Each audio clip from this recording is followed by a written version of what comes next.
Ay inamin ang chairman ng komite sa Kamara na nag-iimbestiga kay Vice President Sara Duterte.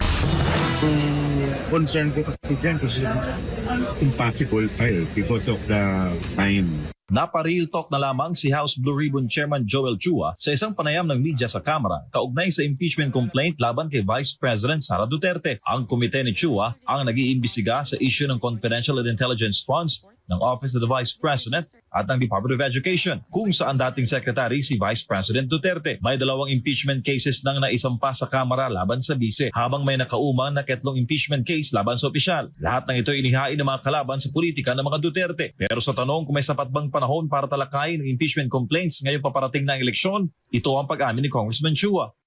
We have to face reality. By next year, February, national campaign na.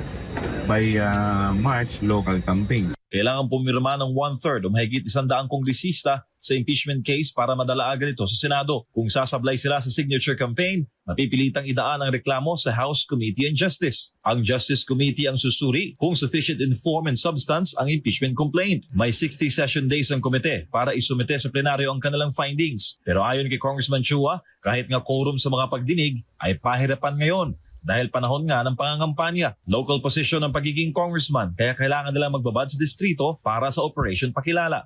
Kami nga ngayon, nahihirapan ako mag-master ng quorum because of the several invitation activities of the members, diba? Napakahirap na rin makakuha ng quorum.